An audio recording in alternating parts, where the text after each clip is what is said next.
Milk Bar TV put together this compilation of people discriminating against the unvaccinated. Let's watch. I'll play it for you.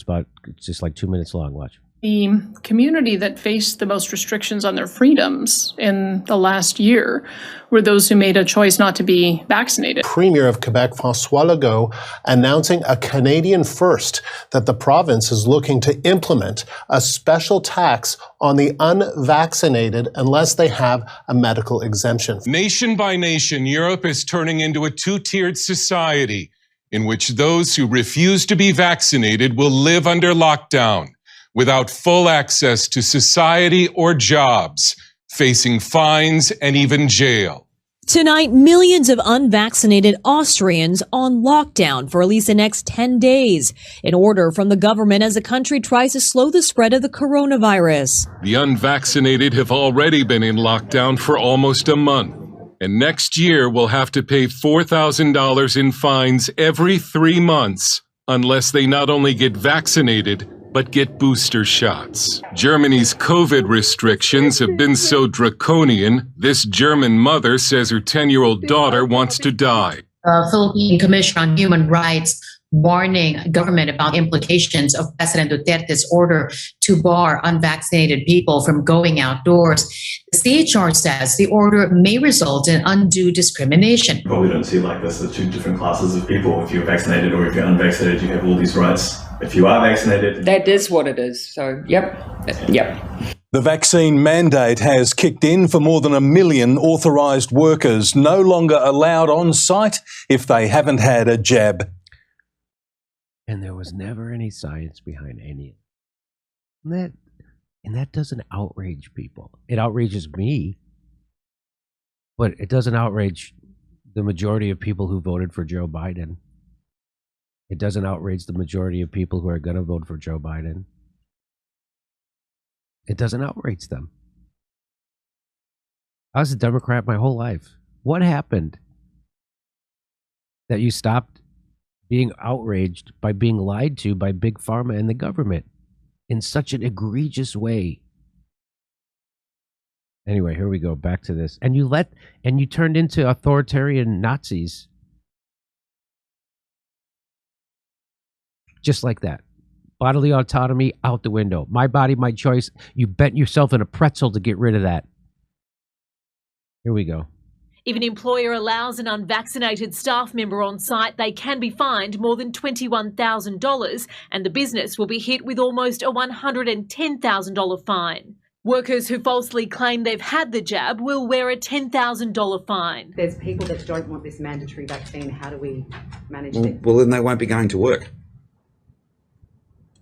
Okay. It's very, very simple. But don't think you can get on a plane or a train besides vaccinated people and put them at risk. Queensland is punishing unvaccinated teachers, docking their pay for the next 18 weeks. Okay, so we think it's safe enough for you to come in and to teach our kids in the classroom, to do the job, but we're not going to pay you what we pay the other teachers.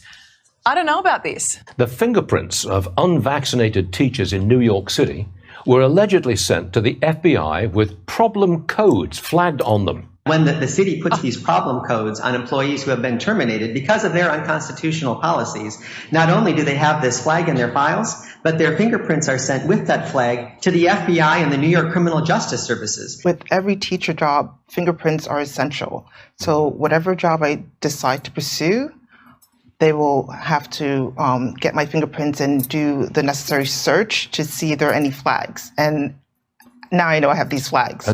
Anka Mrak-Taritaš, 4. studeni 2021.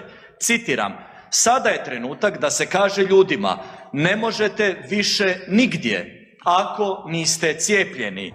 This morning, it's a race against time for DJ Ferguson and his family. The 31-year-old father of 2 with a third baby on the way desperately needs a heart transplant.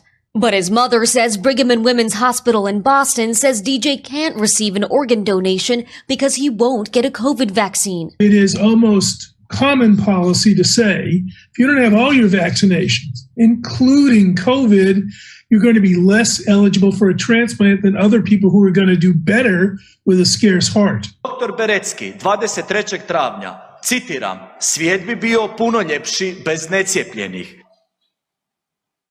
Sramite se. Sram neka vas bude. So they have been the most discriminated against group that I've ever witnessed in my lifetime. That's a pretty extreme level of discrimination that we have seen. But this has been an extraordinary. So that's quite a compilation of the horrors. And none of those people are apologizing.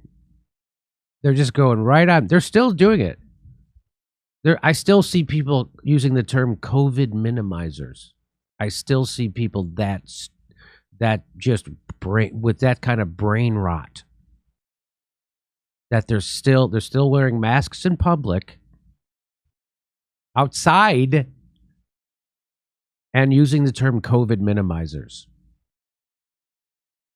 Those people have brain rot, and I have no trouble forgiving them if they ask for forgiveness.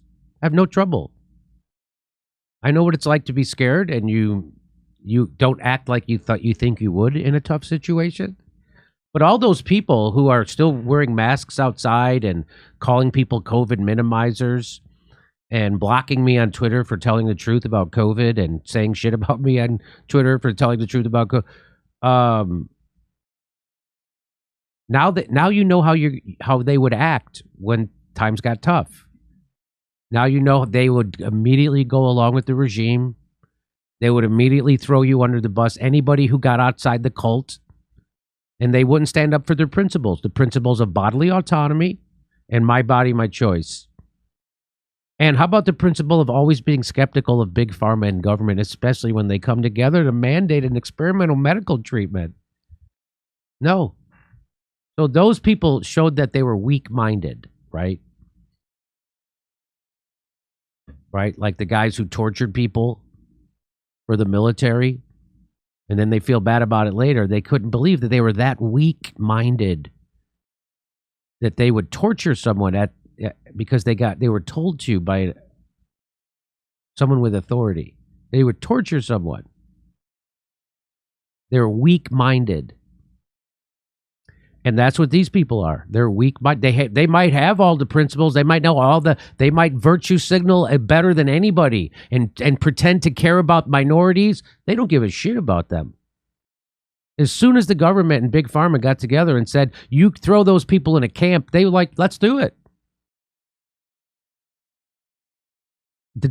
I think the majority of Democrats wanted to take people's kids away who weren't vaxxed.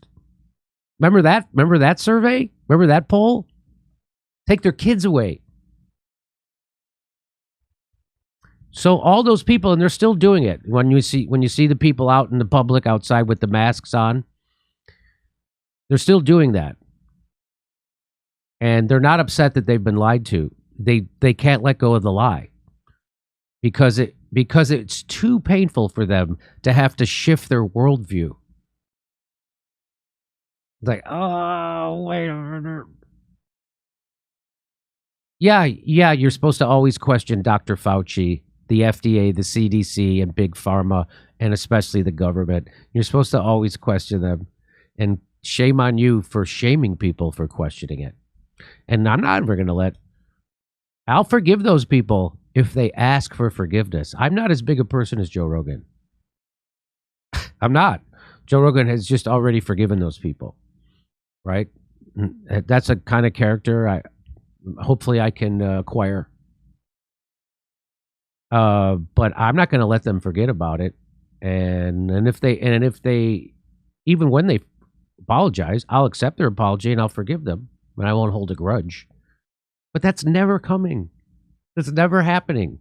Those people revealed who they are. They're very small, frightened little people when the rubber meets the road.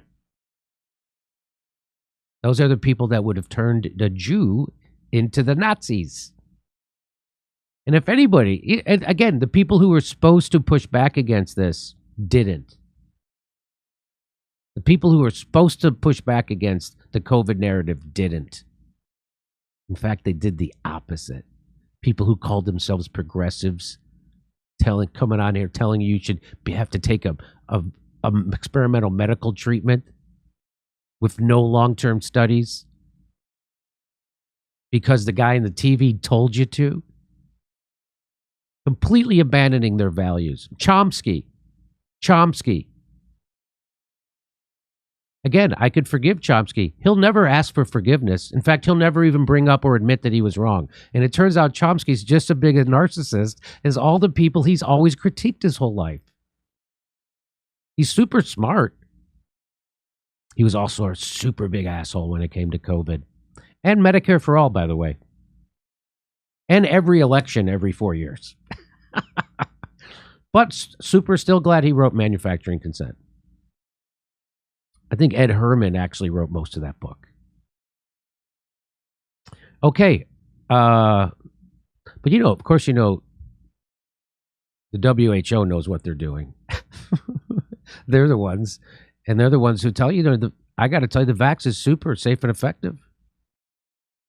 And it doesn't stop transmission, but it certainly slows that transmission. Look how slow it is. Look at how slow. Just everybody in the world already got it. But the vax did slow it. It slowed it.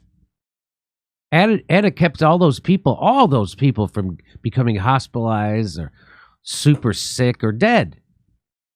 Hey, everybody, only $10 to go see my new stand-up special, COVID Lies Are Funny, at jimmydore.com. And come see us do a live show. We're going to be in Cohoes, New York, Hartford, Connecticut, Bakersfield, California, Baltimore, San Francisco, Huntington Beach, Rosemont, and Chicago, Las Vegas, Salt Lake City, and more. We're going to be in New York, Stamford, Connecticut, Pottstown, Pennsylvania, San Diego, everywhere. Go to jimmydore.com for a link for all our tickets.